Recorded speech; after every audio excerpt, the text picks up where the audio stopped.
Leaks suggest that Apple's VR headset will be coming much sooner than originally anticipated, along with PlayStation VR 2 and an Oculus Quest 3. Facebook buys up another game studio to compete with Apple, and Virtual Desktop delivers another powerful feature, making VR much easier for weaker computer setups. All of that, but first let's look at some of the major game reveals from Upload VR's E3 showcase. One of the coolest looking titles announced was Song in the Smoke, a VR survival game coming to Oculus, Quest, and Rift. The art looks beautiful, yet simple, and promises to deliver immersive features such as using your bare hands to craft and make clothes and brew potions and much more. Theoretically, if I wanted to do all of that myself, I could just go out to the desert in my backyard and see how long I survive. I mean, who needs VR? That said, there will be combat as you battle predators and hunt prey, and overall it just looks like a really fun survival game. There aren't much of those for VR, so I'm really looking forward to it. No date is set for its release as far as I know. The biggest game announced was probably A Township Tale coming to Quest on July 15th. If you're not familiar with A Township Tale, it's an open world RPG game that's the closest thing we're going to get to a VR MMO right now.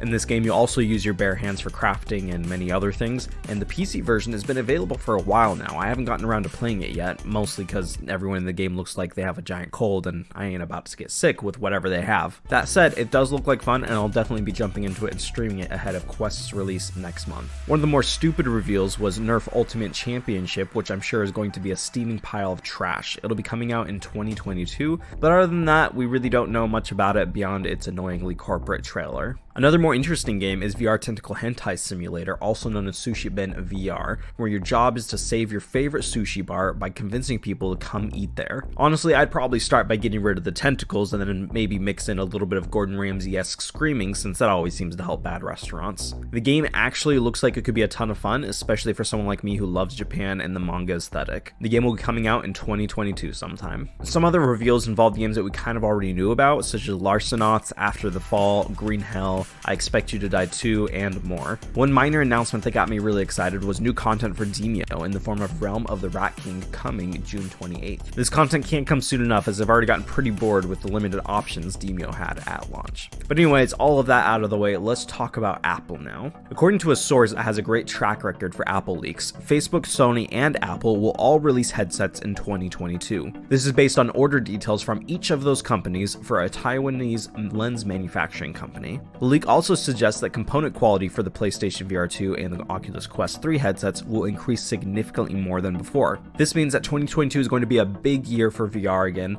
as VR's growth becomes even more exponential. More people than ever are using it, despite what major media outlets suggest, and an Apple release would further bolster the industry. Personally, I'm not too excited to see Apple come to the market. They have a history of making overpriced products and not really playing very competitively, but Apple has such a committed fan base that them joining the market might be what legitimizes the industry to many people. I mean, when I mentioned to my sister, who thinks VR is pretty dead right now, that Apple might be coming to the market, she immediately got excited, thinking that that might be when VR finally takes off, which I think is ridiculous, but it is what it is. You got those Apple fanboys and fangirls, and that's just what it's gonna take to make VR happen, then sure, whatever. More evidence that Apple is coming to VR is in some of the recent updates to the iOS 15 software. For example, Apple's gaming technology got an upgrade that would be important for making video games for VR, and Apple has also opened up spatial audio tech to third-party developers, which would also be essential for building VR experiences. Now, personally, a lot of these things in the Bloomberg report where I'm getting this info from seems like a bit of a stretch for me. I mean, Bloomberg says that FaceTime updates are a sign that VR is coming, which seems kind of weird. I mean, it kind of makes sense. I mean,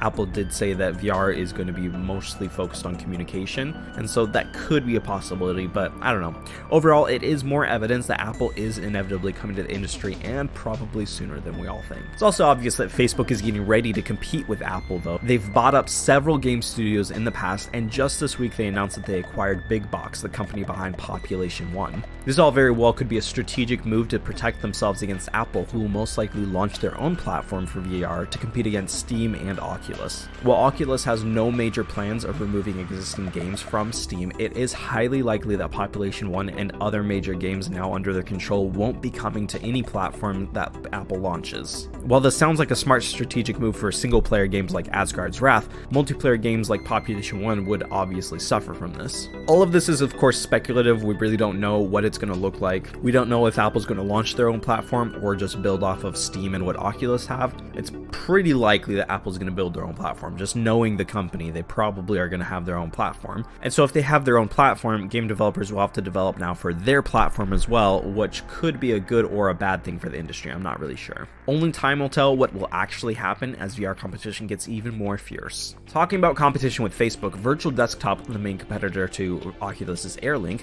just launched Synchronous Space Warp to compete with AirLink's Asynchronous Space Warp.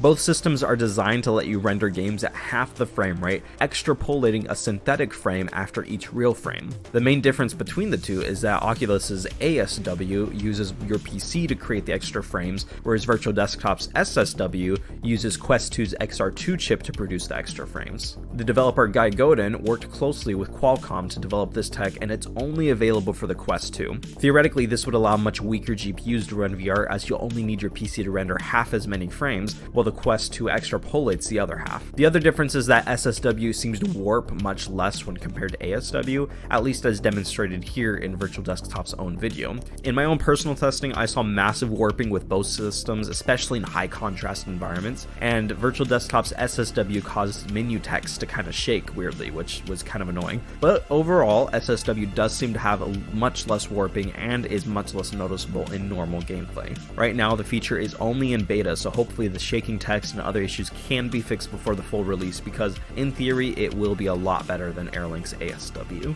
A minor announcement that you might have missed is that Oculus Quest will be expanding the maximum play space to 15 by 15 meters, which is much bigger than the previous 10 meters. This translates to more than 2,400 square feet, which is bigger than my entire apartment and many homes. So if you'll excuse me, I'll be off breaking down every single wall in my house to create the ultimate VR play space. Don't tell my wife. So that's it, guys. Comment down below what games you're most excited for and what you think about Apple joining the VR space as soon as next year. I also want to thank my YouTube members. You all are amazing and help me more than you can know. But that's it. I'm out.